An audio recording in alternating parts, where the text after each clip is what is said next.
Hi friends, welcome back to my channel. இது நீங்கள் பார்த்துட்ருக்கிறது service mass acting. நான் உங்கள் மீனாட்சி. இந்த வீடியோ எதுக்குன்னா, இன்றைக்கி எங்கள் கடையோட ஆண்டு விழா. இதுக்காக தான் இந்த ஆண்டு விழா நாளில் உங்களுக்கு ஒரு ஸ்டோரி சொல்கிறேன். அதுக்கு முன்னாடி புதுசாக நம்ம சேனலை பார்க்குறீங்கன்னா நம்ம சேனலுக்கு சப்ஸ்கிரைப் பண்ணிக்கோங்க, பெல் பட்டனையும் கிளிக் பண்ணிக்கோங்க. அப்படியே வீடியோக்கு ஒரு லைக்கையும் தட்டி விட்ருங்க. வாங்க வீடியோக்குள்ளே போகலாம். இந்த கடை பாருங்கள். நான் உங்களுக்கு ஃபஸ்ட்டு கடையை காட்டேன்.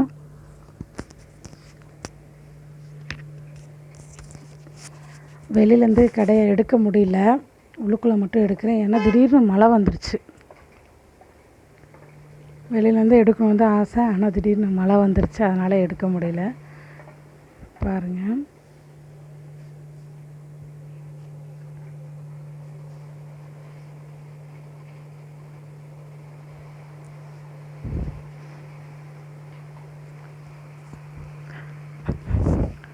பார்த்தீங்களா? இதாங்க எங்கள் கடை. ரொம்ப பெரிய லெவலெல்லாம் இல்லைங்க, சின்ன கடை தான். இதுக்கே நாங்கள் நிறைய உழைச்சிருக்கோம், கஷ்டப்பட்டிருக்கோம். இது கடைன்னு சொல்கிறத விட இது எங்களோட உயிர். ஒவ்வொரு தொழிலுமே எல்லாருக்கும் தெய்வம் மாதிரி. அதே போல் தான் இதுவும் எங்களுக்கு. ஃபஸ்ட்டு நாங்கள் ஸ்டார்ட் பண்ணும்போது ரொம்ப கஷ்டப்பட்டோம். ஒரே ஒரு விஷயம் மட்டும்தான் மனசில் நினச்சிருந்தோம், தன்னம்பிக்கை. நம்மளாலேயும் முடியும் அப்படிங்கிற ஒரு தன்னம்பிக்கை மட்டும்தான். அந்த தன்னம்பிக்கை தான் எங்களை 3வது வருஷத்தில் அடியெடுத்து வைக்க வச்சுருக்கு.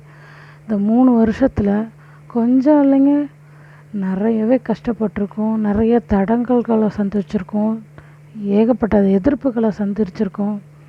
இந்த சின்ன கடைக்காக நிறைய எதிர்ப்பு சம்பாதிச்சிருக்கோம். நண்பர்கள் இல்லைங்க.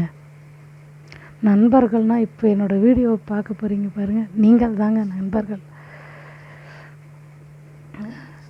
நான் இன்னும் பெரிய லெவலில் வளரணும்னு ஆசைப்பட்றேன். என்னோடய ஆசை சரியாக தப்பா, ஆனால் குறுக்கு வழியில் அது நடக்கக்கூடாது. நேர் வழியில் நமக்கு என்ன கிடைக்கணும்னு விதி இருக்கோ அதை மட்டும் அப்படியே நூல் மாதிரி பிடிச்சி அப்படியே மேலே வரணும். எத்தனை தடை வந்தாலும் உடல் ஆரோக்கியம் மட்டும் இருந்துச்சுன்னா எல்லாத்தையும் தாண்டி வந்துடலாங்க. இது எனக்கானது மட்டும் இல்லைங்க, பொதுவாக நான் சொல்கிறேன். தன்னம்பிக்கை ப்ளஸ் உடல் ஆரோக்கியம், இந்த 2 இருந்துச்சுன்னு வச்சுக்கோங்களேன், நீங்கள் எவ்வளோ பெரிய கஷ்டம் வந்தாலும் தாண்டி வந்துடலாங்க. நான் அப்படி தாங்க கொஞ்சம் கொஞ்சமாக இதை, அதுவும் மெயினாக இதுக்கு தூணுன்னு பார்த்தீங்கன்னா என்னுடைய அப்பா, அம்மா, என் தம்பி, நான், எங்கள் 4 பேரோட உழைப்பு இதில் இருக்குங்க.